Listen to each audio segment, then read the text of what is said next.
The night the billionaire lost control of his perfectly ordered world began with a child's sob echoing through a chandelier-lit restaurant, sharp enough to slice through crystal laughter and clinking silverware. And it ended with a simple waitress kneeling on a marble floor, doing what no tutor, no nanny, no therapist, and no fortune ever could.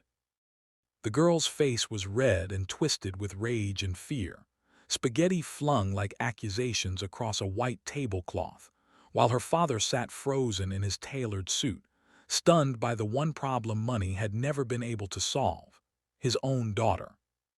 Before we go deeper, if you believe in kindness, second chances, and quiet acts that change lives, please take a moment to like this video, comment your thoughts, share it with someone who needs hope, and subscribe to the channel Brightly Kindness. Your support helps stories like this reach hearts that need them. The billionaire's daughter had been raised in penthouses and private jets, surrounded by people whose job titles changed often but whose failures were always the same. Tutors came with strict schedules and left with shaken heads. Nannies arrived with glowing resumes and departed in tears. Specialists labeled the girl difficult, unmanageable, broken in ways only time and treatment might fix. But time passed, treatments failed, and the girl only grew more isolated, her tantrums louder, her eyes emptier. Her father, a man who could bend markets and buy islands, found himself helpless every time she spiraled, trapped between embarrassment and guilt, love and exhaustion. That evening he had insisted on a public dinner, convinced that exposure to normalcy might somehow heal what luxury had not. The restaurant was old-world elegant, the kind of place where staff moved like shadows and mistakes were quietly erased. But nothing could erase the moment his daughter snapped. She screamed, knocked over glasses, and shoved her plate to the floor, the sound silencing the room. Every eye turned. Judgment filled the air. The father's face burned with shame as he tried and failed to calm her. That was when the waitress approached, not with apologies or warnings, not with the tight smile reserved for wealthy guests, but with something entirely different. She was young, plainly dressed, her hands rough from work, her eyes carrying a tired gentleness. Instead of backing away from the chaos, she moved closer. Instead of calling a manager, she knelt down and began to clean the mess herself, slow and deliberate, as if the shattered moment deserved patience. The child's cries softened, not because she was corrected, but because she was seen. The waitress stayed there on the floor, unbothered by stares or status, wiping sauce from the marble and crumbs from the girl's shoes. She didn't rush. She didn't scold. Her calm was contagious. The restaurant seemed to breathe again. The father watched, confused and uneasy, ready to intervene, but something held him back. For the first time, his daughter wasn't fighting against control. She was watching, her breathing slowed, her hands unclenched. The storm passed, not with force but with presence. Later, when the table was clean and the girl quietly eating again, the waitress did something unthinkable in a world ruled by hierarchy.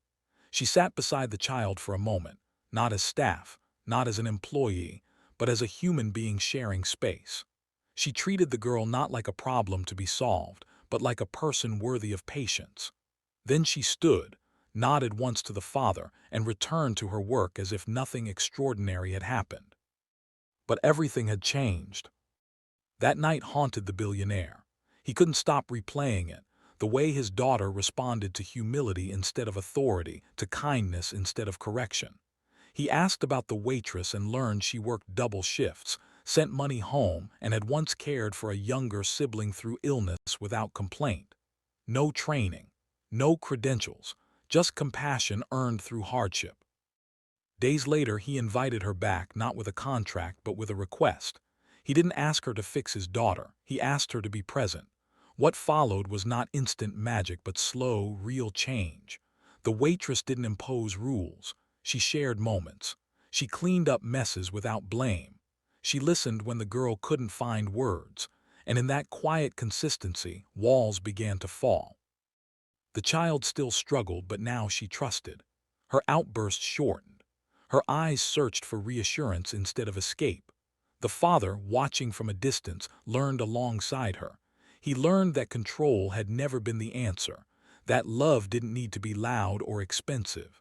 That sometimes kneeling down was more powerful than standing above.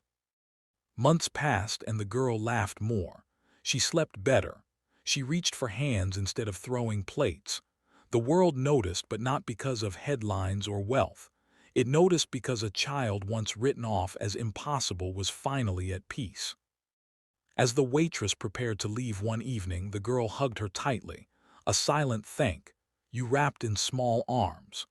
The father stood nearby, changed forever, knowing that the greatest investment he would ever make wasn't in companies or cities, but in understanding. If this story is touching something deep inside you, please pause for a moment and engage with this video. Like it, share it, and let us know you felt it too. Your interaction helps spread kindness further than you imagine. And before the ending, we have a special request for you. Please comment below with a heart or a single word that represents what this story made you feel. Your words matter. Because in a world obsessed with control, it was a simple act of humility that healed a broken place. Not money, not power, just one person choosing to kneel instead of turn away. And sometimes that is enough to change everything.